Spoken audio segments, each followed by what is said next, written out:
Eagles. Eagles.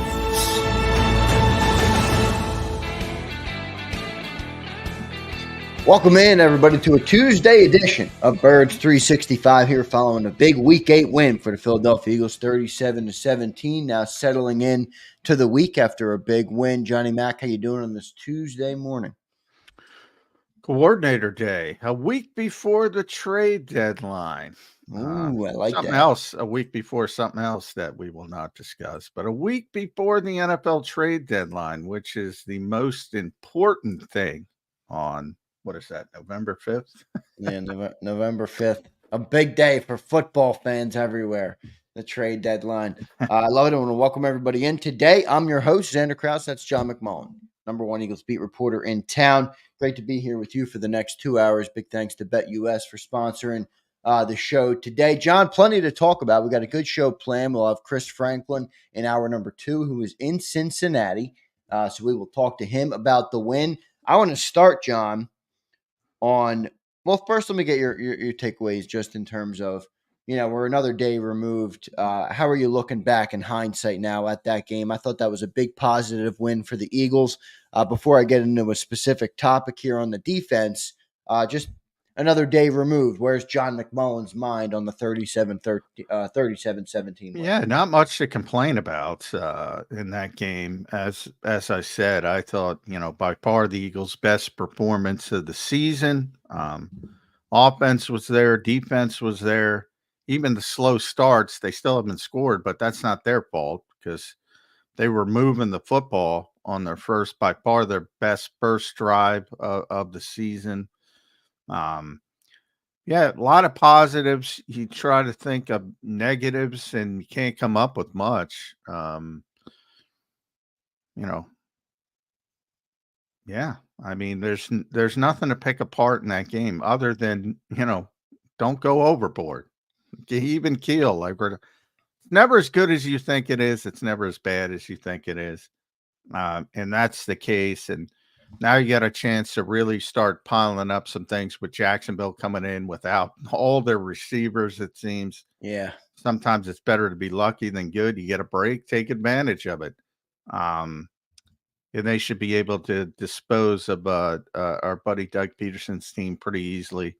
And all of a sudden you're 6-2 and you can start talking about really, gearing up for Washington and the NFC East and all that. But this looks like a playoff team, as we all thought they were going to be. Now it's about getting to that next level and being a real threat in the NFC. Yeah, no doubt about it. Injuries, man, piling up around the league right now. And John mentioned the team that we play this week, the Jacksonville Jaguars, are as banged up as any of them. They're going to have, I don't know what they got at receiver coming into this game, but I know their top 2 guys. Parker Washington and Tim Jones. There you go. How about that? There you go. Unless you want to go down to Joshua Cephas, maybe Elijah Cooks, if that floats your boat. How about Austin Trammell? I think he was a good baseball player back in the day. I'm joking. Maybe a good week to predict one of that first Quinyon Mitchell interception, the much anticipated. We'll see if that comes. He'll be in position. I'll probably drop it. There's a negative. Yeah. No, I'm joking. He's been great. Yeah, he's been really good. Big shout out to our viewer, Kenny P., who was in Cincinnati. He is back home safe. Kenny, thanks for being here, brother. Appreciate you. Hope you had a great time. By the way, guess who was the second-ranked cornerback in the NFL, according to Pro Football you mean just Focus? Yesterday or overall? Overall, according to Pro Football Focus. Is it Darius Slay? It is Cooper DeJean. Wow, the reason I didn't say Cooper is because I thought he had too small of a sample size, but I guess he's up there, Cooper DeJean. Wow. Cooper. Yeah, Cooper DeJean. I have a feeling we won't get many complaints on that PFF ranking. I have a feeling. We will not get many complaints to Mr. PFF from Prince, who is in the chat. Prince, where's the Mr. PFF complaints on that one? Good stuff, John. Speaking of the defense, though, I do want to get into it. And before that, just Eagles updates for the day. I know we had a couple players banged up in that game. I know you probably don't have any updates on them, but anything from your expectation on how that might play out? And then I know Nick Sirianni spoke yesterday, and you said it's coordinator day today. So just the updates on what's Yeah, going we'll on. get this team. This team's ridiculous to the point of over ridiculousness with Nick Sirianni. He's taken this to a ludicrous level. Slay gave the most information on his own podcast, and he was getting an MRI on his groin. So that's the one to keep in mind this week. But again, if you're going to be without Darius Slay, this is the best week. I mean, Parker Washington and Tim Jones, you should be able to roll out Isaiah Rodgers, Kaylee Ringo, Eli Ricks, if you want to get him involved. A couple guys from the stands, they should do fine. Jacksonville is they have nothing at receiver. Unless Brian Thomas can miraculously get back and play, which Doug is trying to play that game, try to put that in the Eagles' mindset. But, Christian Kirk's out. Gabe Davis is out, although he's unclear as well, but nobody down there seems to think he's going to play. Bad situation at wide receiver. So, if there was ever a week you don't need Darius Slay, this is probably the week. Yeah, no doubt about it. And you don't think they would move Cooper out there? I mean, not for this week, but what do you think they're thinking of him long term? You think they think long term slot, or do you think he could be an outside guy? Well, he is an outside. He played And that's what I'm saying. I mean, 90% at what point outside. do they want to get him out there? Yeah, they're not going to yo-yo him at this stage because barring, if it's a season ending injury, and I don't think it is for Slay, he might miss a week or two. He might miss a few weeks even, and then you have a different conversation. But, Rodgers played great. He made a play. Yeah. You're fine. And Ringo's got upside now. And Dejean's playing outrageous. So you don't want to upset that. Yeah, no doubt about it. I just think long term, I guess I'm thinking too long term. Long term. Yeah, I think it's a more valuable position, obviously, on the outside. Good to see from Cooper DeJean. By the way, did you see the clip of that?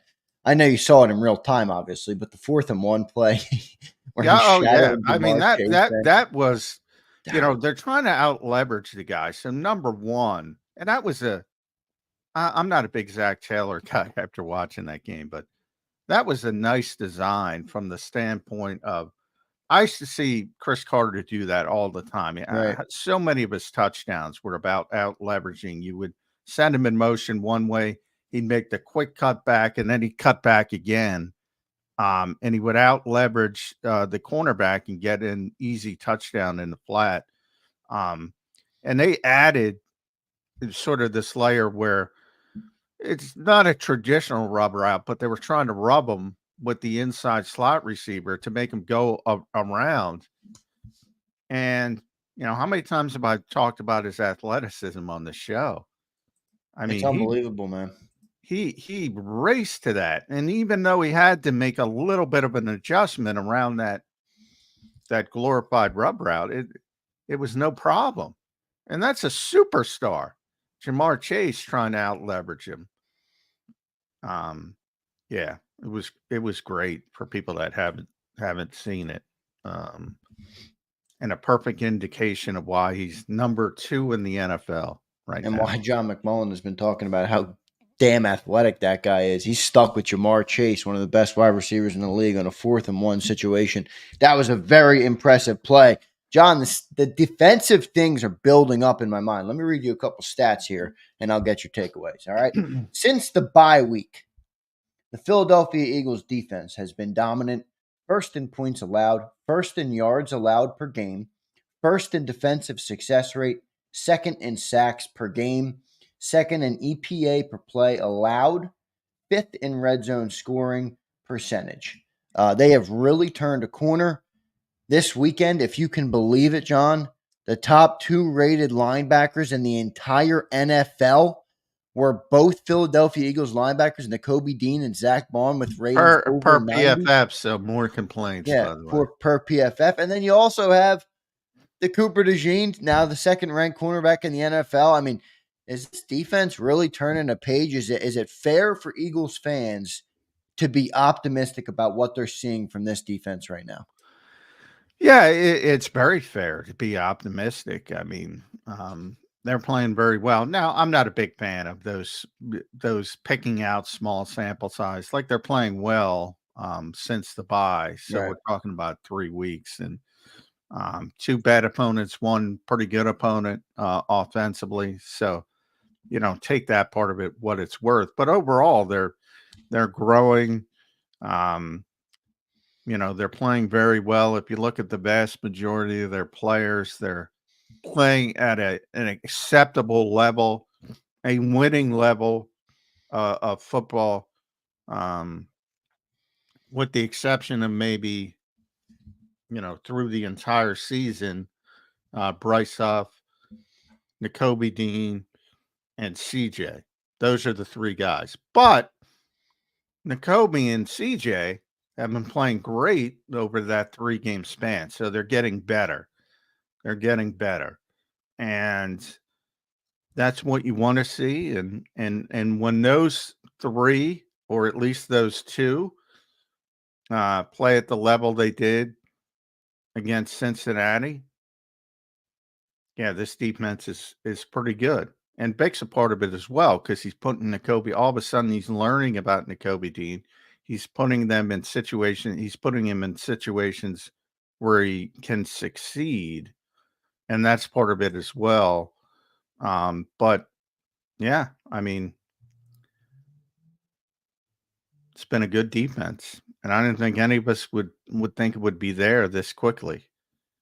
And it's been a well above average defense. My whole goal for the season for this defense was to be middle of the road. Yeah. It's well above average. I mean, to me, they look like they could be a top 10 defense consistently. Now, it doesn't mean they're going to do it, but when you watch them play and the combination of what they've done in the last couple of weeks and the certain guys who are starting to turn a corner, Nolan Smith, the linebacker stepping up, Cooper DeJean, obviously Quinyon Mitchell. I'll give you his stats in a second. Is it plausible to think this team could be a top 10, maybe even top 5? Well, let's see where they are right now from I mean, they got to be pretty high up there. I mean, I guess the beginning of the season might drag them down a little bit. Number 4 in the entire NFL per the film grades. So Detroit number 1, Pittsburgh number 2, Denver number 3, Philadelphia number 4. Yeah, I didn't see that coming. Now, I don't think they're going to end up number 4. I do think there's still some growing. I do think teams will adjust. But I get, like this week, I can't even imagine Jacksonville doing anything against this defense. Can't imagine it. I can't either. Yeah, I mean, got to give Bick a lot of credit because, early in the season, and even you see the little hiccups. They were not good on third downs. That's the one negative from the Cincinnati game. The first drive was abysmal. So it's not perfect, but it's a lot better than where I thought they'd be at this stage of the season. And they looked like they had 2 home runs at the top of the draft, to be honest. With Quinyon and Cooper. And that doesn't mean they're going to play at this level for the entire. They're going to have issues. They're going to have hiccups. I guarantee it. So don't get too hyped, but they're going to be good players as well. So don't get too down when they do give up plays occasionally. But it's all positive. I mean, Zach Bond too. He might be the biggest surprise to me personally. Yeah. You need a little bit more consistency from him from week to week, but you see the ceiling when he plays well. I didn't see that coming. I don't think the Eagles saw it coming, to be honest, but sometimes it's better to be lucky than good. And that's the case because they signed a guy to be an edge rusher, and all of a sudden he's playing off-ball linebacker, and he's playing great. Yeah. So, that's a positive. The defensive front, even though, I think people want splash numbers, and with Jalen Carter, he's playing very effectively. No, he's not Aaron Donald, but nobody is except Aaron Donald. He's been really good. Brandon, Brandon Graham is just an amazing player. But you can see they're trying to slow it down a little bit. Yeah. Trying to ramp. Well, it helps when Nolan Smith. I mean, I really think Nolan Smith is starting to show some things. Yeah, Man. Nolan I was Smith. really hard on him early in the year. I think he's really starting to look the part and doing a really good job. So if he continues that up, that's going to be big for the defense. Yeah, Milton Williams just having a nice solid year. Josh Sweat having a nice solid year. Not spectacular, just good football. And Jordan Davis in his role. Now the role's a disappointment, I get, for a number of people. But he's fine in his role. So just a nice complementary defense right now.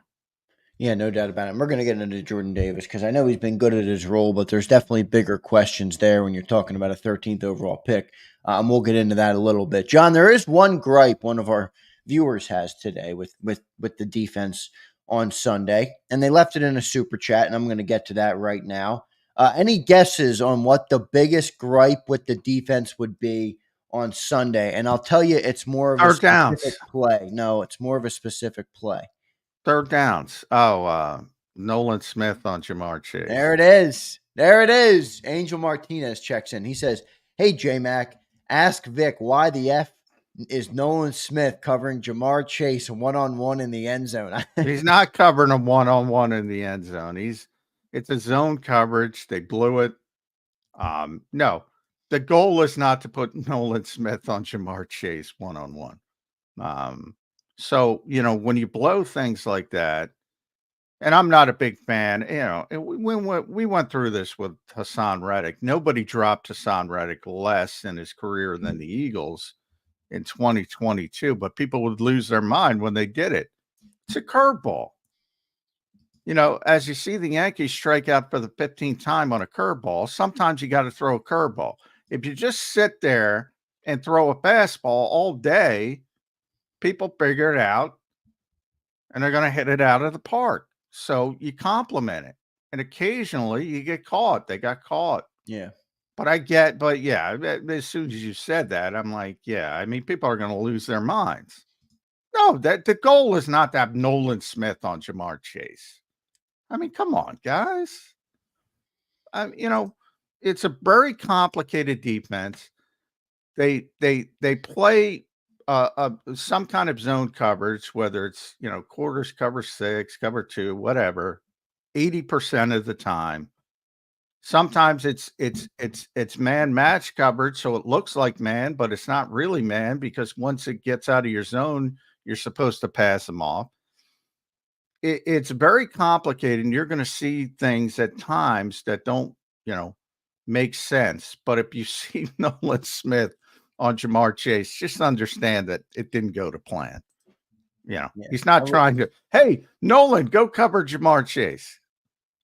Yeah. I mean, Akbar, if you're listening, brother, I love you, man. But holy mackerel, I had Akbar on the post game show where I bring some people on, and he started ripping Nolan Smith for that. And I'm like, no. You're not ripping Nolan Smith for getting beat by Jamar Chase in coverage. It was obviously they got out schemed a little bit, or whatever you want to call it there. And that was unfortunate. But I thought Nolan, by the way, had a really nice game. He's getting around the edge.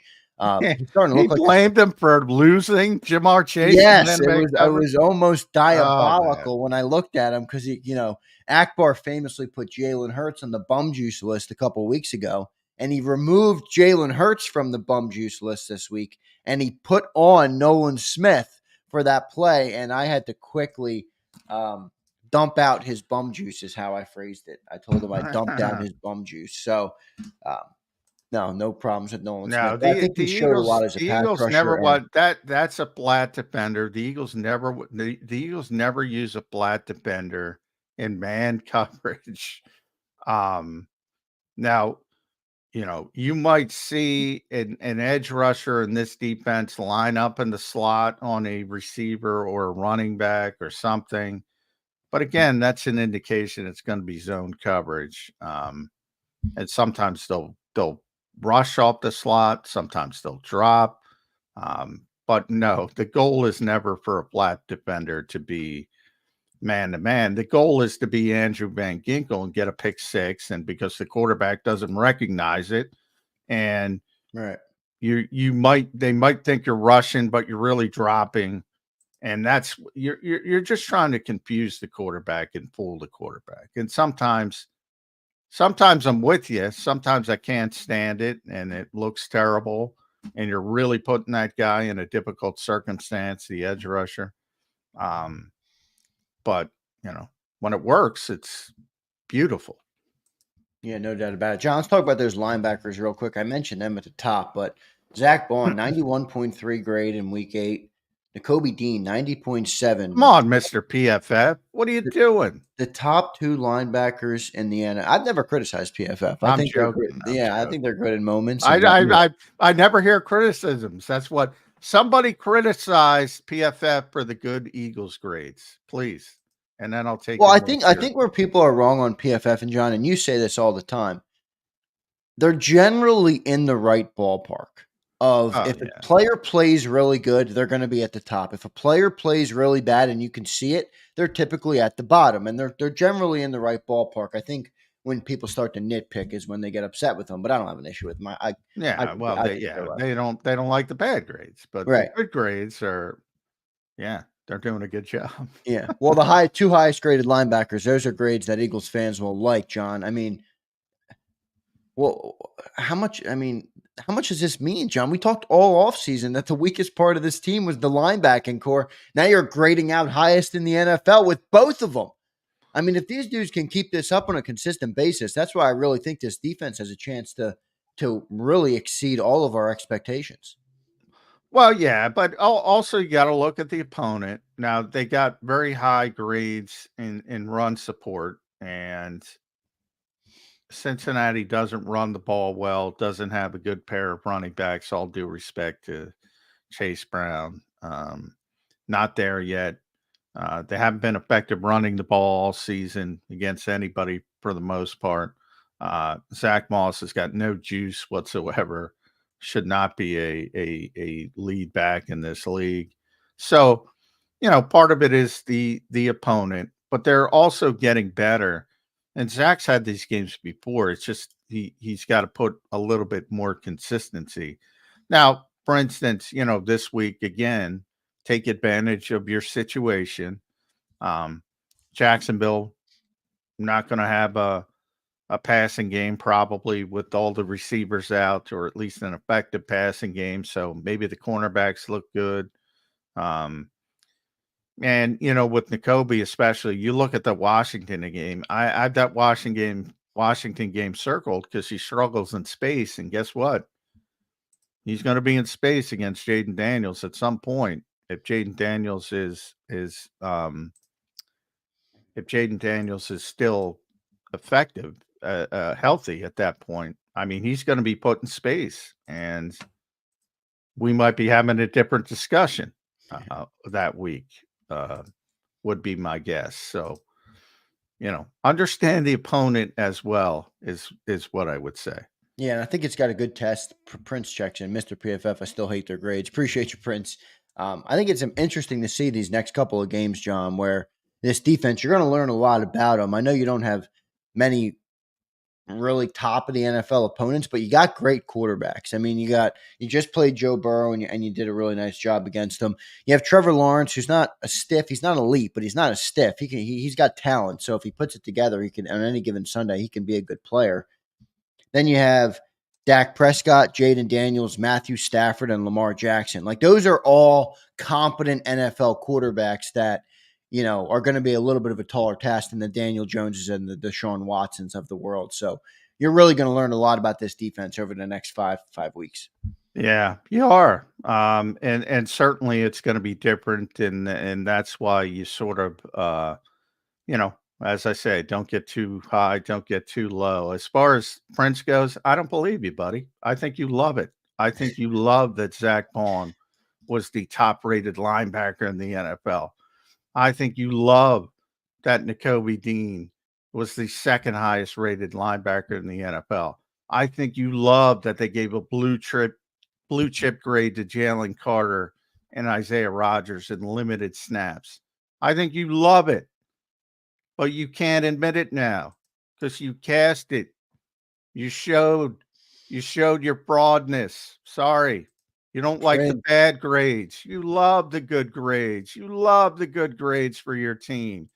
If you Prince, say you it just got ripped. beforehand, maybe I'll believe you. Maybe I'll give you some credibility. That's not what's going on here. You love those grades, Prince. Be honest with yourself. Prince just gets absolutely shredded by J-Mac on this morning. Angel Martinez checks in Fraud. with That another is a fraud right there. That is a Prince. fraud Prince is statement. called out as a fraud. What will he respond? Angel Martinez checks in. I know Vic said he's improving from him, or he's seeing improvement from him. Didn't know covering the best receiver in the game was it. LOL. Yeah, good point, Angel. I don't think that's what Vic meant when he said that. John, your response to Angel? Who are we talking about, Isaiah or No, Cooper? he was following up on his Nolan Smith comment. Oh, yeah. No, well, again, that's zone coverage. He's not covering the best receiver in football. I mean, it's funny. Cooper DeJean got him on the fourth down, and Isaiah got him on the interception. So the Eagles did a really nice job overall against Jamar Chase, one of the best receivers in football. But man, people still complain about one play. I mean, you should be thrilled they didn't give up 9 for 150 against Jamar Chase. That was the concern. Yeah. They did a hell of a job dealing with Jamar Chase. No doubt about it. Great stuff there, Johnny Mac. John, I got a question on the offensive side of the ball. Good breakdown there on the defense. I think they're showing a lot of positive signs, and I'm sure we'll talk about them again later in the show. Tyler Steen on the offensive line, John, has done a really, really good job in replace of Mekhi Becton, who Yeah, I has think been he out. got jobbed a little bit for those 2 penalties, by the way. I Tyler know Steen. you. I agree with that. Yeah, I mean, especially the one where he hit him in the back. I thought that was really spotty, but Well, that's the official's fault for not they never blow the play dead anymore. For those who don't know, for the younger, it used to be common. It used to be when your forward momentum was stopped, they blow the whistle, the play would be over. And then it got to the point where they started replay. They started letting plays go further, and they say, we'll clean it up with replay. And now you have all these instances where they don't blow the whistle. And if you don't blow the whistle, you're taught, and Nick Sirianni explained this yesterday, you're taught to play to the whistle. right. And the Eagles offensive linemen specifically are taught to push because that's another rule that should be outlawed, but it's not.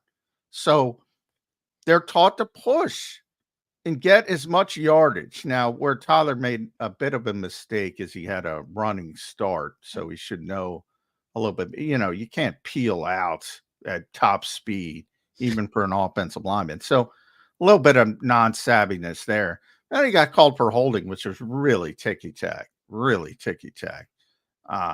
So I thought, anytime you get 2 big penalties like that, people bring it up and concern. But I thought, too, both were borderline.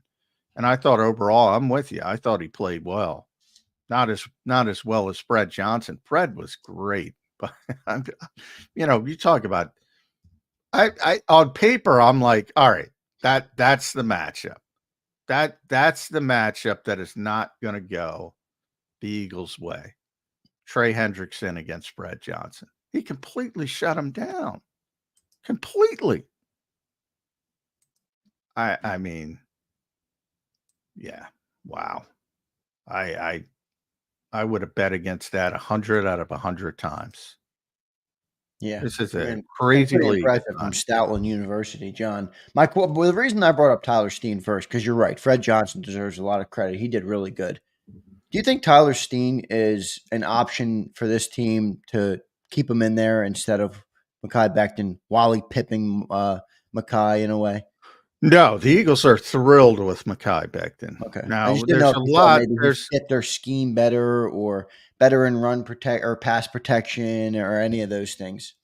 there's a lot of injury concerns with Mekhi, both from his history, with the Jets, and he's got a problematic knee. Now he's down with a concussion. That now, he's fine. He'll be back this week. Um, Tore a ligament in his finger, but he played through that. So, I think they're very happy to have Tyler Steen, and they're very comfortable going to him. But no, they're not gonna. They're very happy with Mekhi Becton. Very happy.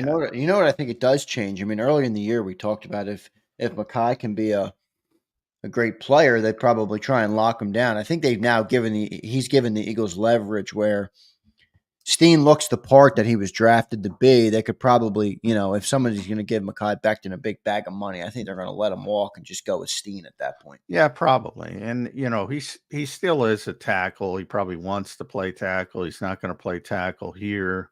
So it could be just a year waiting on Tyler Steen, but they're not gonna bench Mekhi Becton this year. But yeah, you're right, because he might get paid a lot of money to go be a tackle. And in that instance, the Eagles will probably let him walk. And just insert Tyler Steen, and I think that's pretty good, and that's developing pretty well. Or Mekhi wanted to come here to work with Jeff Stoutland specifically, so maybe it gives the Eagles a little bit of a deal from that perspective. But tackles get paid a lot of money, I and know. if somebody thinks he can be a tackle, and they see enough from him this season, yeah, he might be out of their price range to what they want to do.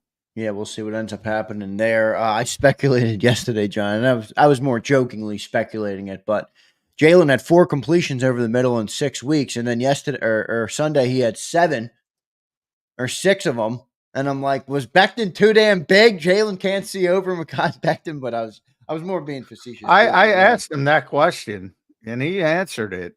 I asked him that question in training camp, that exact question, because I said, and it was on a Zoom, so I mean, it was a little, and I told Jalen a little bit off the beaten path, but you don't see guards the size of Mekhi Becton.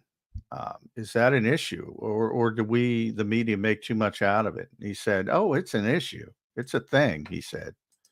Well, yeah, I mean, Mekhi Becton's what, 6'7", 6'8". I mean, he's massive. He's close to 6'8", a little bit under 6'8". So he did admit it's a thing, but I mean, Tyler Steen is 6'6". Like, what's the difference? Yeah, right. I mean, Landon Dickerson's 6'6". Although I will say Mekhi Becton looks bigger. Just looks bigger. I've never seen somebody stand next to Mailata and look bigger than Mailata. I think he Yeah. looks bigger than Mailata. Oh, he is. He's bigger than Mailata. And Mailata is 6'8", 280. But 380, 280. 280, yeah. 380. Yeah. I mean, their offensive line is just massive. When they're all in there together, Cam looks like a little baby in the middle. The whole line is, Lane's 6'6". Yeah. Landon's 6'6". Tyler's 6'6", if he's in there. Mekhi's 6'8". Jordan's 6'8". Yeah, it's a thing. It's a thing, but I don't think that's the issue with throwing the football over the middle of the field. That's fair enough. Good stuff there, Johnny Mac. Got another super chat here I want to get to a member chat here as well. Miz checks in with a member chat. We got an AJ slant. I love it, Miz. Miz was calling for the AJ slant. By the way, the best slant receiver in football. I know, and they haven't used it enough, and I hope they start going back to that a little bit more because I think they picked up around 30 yards on that play that they went to AJ on the slant. So definitely got to use that more. Miz, appreciate the chat, brother. Appreciate you being a member here on Jacob. Trucker Beans checks in. Trucker, thanks for being here, brother. $5 super chat. Thank you for that. He said, I noticed the Bengals had a lot of creative offensive play designs for Chase and their tight end. Is that more Kellen or more of what Jalen likes to do? John, your response. Not lack of motion. That when I see creative offensive play designs, I sense motion is involved, which is not necessarily the case. The creative part of it. Yeah, Kellen likes motion. So the fact that they don't use as much motion as he has typically used is because the quarterback is not as comfortable with all the motion. That's part of it. But also part of it, early when they're struggling, they were better with tempo. So when you run tempo, you're not going to run a lot of motion because you're trying to speed up the defense. I mean, you're not going to allow them to settle down with motion. So that's part of it as well. So there's a couple things, but yeah, he's building an offense around the quarterback, and that's one of the reasons Nick Sirianni scaled back eventually back in 2021 to help the quarterback feel more comfortable.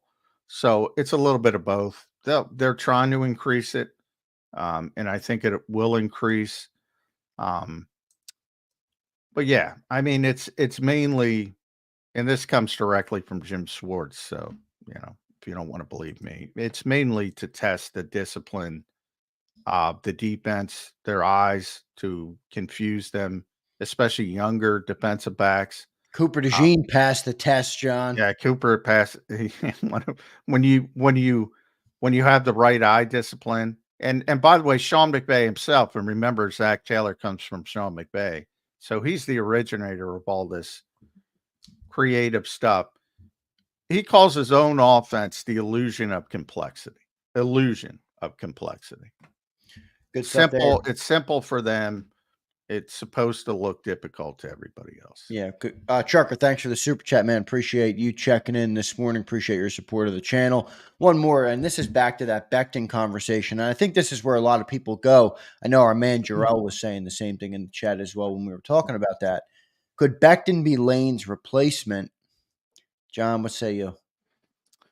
Gonna have to wait a while. I know. That's where I think that's where that money comes in. It's like, how long do I want to wait, in my prime years, but when I can go make 15, 20 million or whatever it might be, Yeah. it's from someone else. I mean, Lane has gone back and forth, but now he's at the stage where he feels good and he wants to play. And boy, he's playing at a high level. So, I'm not going to tell Lane to. So it would take a while. And I will say, Mackay doesn't like the right side as much as the left side. So that factors into it as well. But man, yeah, I would not want to push Lane out the door. I would say that. No, they're not pushing Lane out the door. He's the best right. He might be one of the best tackles he's a Hall of Fame level tackle. He's still playing like it too. Yes, he is. Yeah, he's one of the greatest Eagles of all time. I'm at that level with Lane Johnson. Pretty impressive stuff from Lane Johnson, who continues to dominate at 34 years old. Hopefully he stays healthy, man, because I love watching him play. He's a tremendous player, and I'm sure Jalen Hurts loves having Lane Johnson, as he should, out there. You think they would go in the draft, John, to replace Lane in the future? Yeah, probably. I mean, I wonder when that point will be, right? I mean, Tyler Steen was here to, take over right guard, but there was also thought, he's a natural tackle. He could be involved. But I would think, this year there was a lot of talk and substantive talk that the Eagles were going to draft the offensive lineman in the first round, one who could start out at right guard and then kick out to right tackle to replace Lane Johnson. Couple reasons. One, because of the age and everybody looking, well, at some point Lane's got to slow down. And there were so many good right tackles, and many of them projected inside.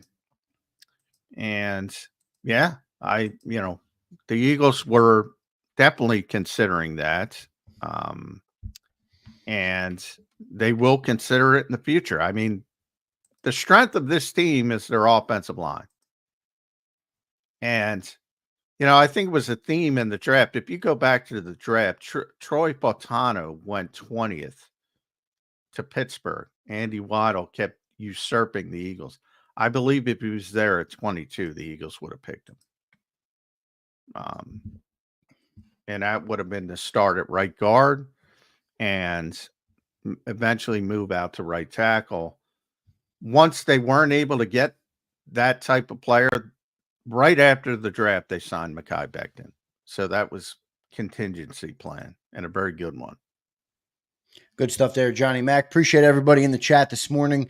Hit that like button, everybody. Birds365 had a big day of likes yesterday, so we appreciate everybody checking in. Bird Gang checks in with us $2 super chat. Look at that, Johnny Mac. Just want to show Johnny Mac some love from Bird Gang for $2. Bird Gang, appreciate it, man. Johnny Mac, I'm sure he appreciates it too if he looks at you and gives you the love. I'm texting, sorry. But thank you. Yes, thank you very much. Bird Gang, you the man. Always working. Appreciate it. Appreciate John and appreciate you, Bird Gang, for doing it. Hit that like button for Johnny Mac. We're going to take our first commercial break, and we'll come back. I got a couple more topics to kick around with John, and then we'll have Chris Franklin coming up in hour number 2. He was in Cincinnati, so we will get his takeaway on the sights and sounds of the game and what he saw in the 37-17 spanking that the Philadelphia Eagles put on the Cincinnati Bengals. Thanks, everybody, for being here. Hit that like button. Before I get to our commercial break, let me tell you about the great people at BetUS. You see, I put the promo code on the screen. You can see it right now by looking at your screen. It's YouTube 150, and that gives you a 150% sign-up bonus on your very first deposit, and you get 125% on your second and third deposits at BetUS. So go to betus.com.pa. That's betus.com.pa. They had the fastest payouts in the industry, 24/7 customer support, and they'll even give you your own custom account manager to help you place your bets. So go check out BetUS, and a big thanks to them for sponsoring Birds 365 today. We'll be back in 3 minutes on the other side. If you missed any of today's show on the JAKIB Media channel, listen to the podcast on your way home. Available on YouTube, Apple, and Spotify.